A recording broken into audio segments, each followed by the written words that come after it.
revisi Undang-Undang ITE ini versinya Kominfo, mereka hanya satu yang penting, ada dua yang penting, mengubah lamanya hukuman dari 6 tahun jadi 4 tahun. Dari mana munculnya 4 tahun? Nggak ada dasarnya. Jadi 6 tahun dari 4 tahun nggak ada dasarnya. Dasarnya cuma satu, kalau 5 tahun maka polisi bisa otomatis menahan. Kalau 4 tahun tidak bisa. Itu logika yang aneh, nggak masuk di akal. Yang kedua, tentang penghinaan dan pencemaran nama baik ini menjadi delik aduan. Hanya yang merasa dicemarkan nama baik atau dihina yang boleh mengajukan. Jadi tidak bisa otomatis polisi mengurus kecuali delik aduan. Dua yang diusulkan pemerintah. Nah, kalau ditanya pandangan Pak Budi gimana? Kalau aku bilang mah pasal 27 dihapus saja. Emangnya rakyat kita, rakyat yang suka melanggar hukum? Kalau aku mah absolut, hapus saja. Nggak ada tuh pasal penghinaan, pasal pencemaran baik, gitu. Logikanya cuma dua. Satu, kalau memang semua pasal-pasal pidana umum dimasukkan di dalam Undang-Undang ITE, maka tentang delik perzinaan harus masuk juga dong. Delik penipuan masuk juga dong. Delik pembunuhan, bisa nggak bunuh pakai internet? Bisa lah. Kan menjadi nggak logis undang-undang ini. Masa semua hukum-hukum yang di dunia offline dimasukkan di dalam undang-undang ITE? Itu logika yang menurut saya nggak pada tempatnya. Jadi kalaupun mau bicara soal crime, cybercrime, ya bikin undang-undang baru lagi. Ya, itu yang kita diskusikan. Tapi undang-undang ITE digunakan untuk alat penguasa mengontrol rakyatnya, ya ditolak. Kalau saya pribadi pendapat saya ditolak. Habis. Nah, tapi kalau ini disebarkan kepada banyak teman-teman, maka di sebagian kalangan pemerintah yang lagi berkuasa lagi tidak suka karena lagi pengen manfaatkan undang-undang ITE ini. Ya. Jadi tolong saya minta bantuan teman-teman nge-push agar segera pemerintah mengirim surat kepada DPR. Tapi jangan ada warning mau akan dihapus sama sekali karena sedang dipakai. Salah satu pakai head speed itu kan. Itu kan sebagai alat kontrol. Dan saya nggak tahu 2 malam yang lalu bos-bos di pemerintah manggil semua pemret meminta tidak boleh ada satupun berita jelek tentang pemerintah kita hari ini. Kalau DPR diceritakan saja jeleknya habis-habisan. Gitu. Serius itu 2 malam yang lalu.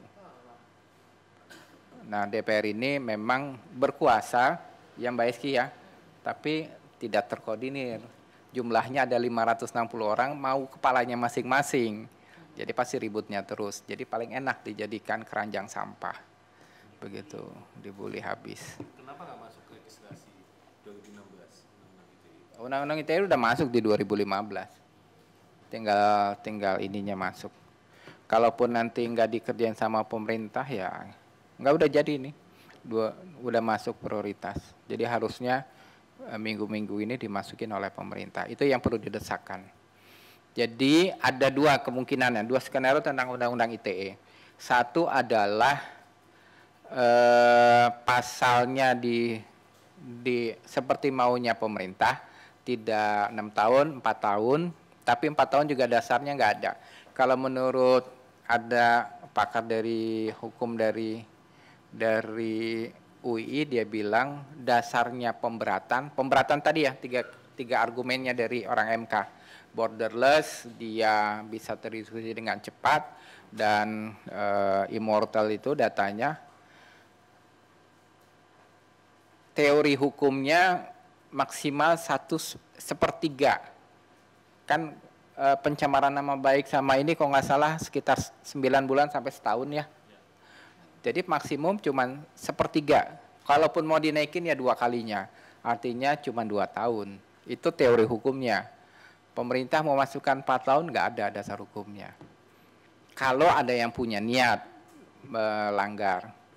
Saya juga mengusulkan selain dihukum kan juga harus ada peringanan. Ada orang yang menulis di Facebook karena pemerintah tidak bisa ngontrol si Facebook, tidak bisa mengingatkan jangan keluar kata-kata kebun binatangnya, maka ya harus ada peringanan. Saya mengusulkan restoratif justice, ya dikasih aja hukum sosial yang melanggar. Hukum sosialnya apa? Tugasmu menghapus semua kata-kata jelek di Facebook, udah kerjanya gitu, boleh.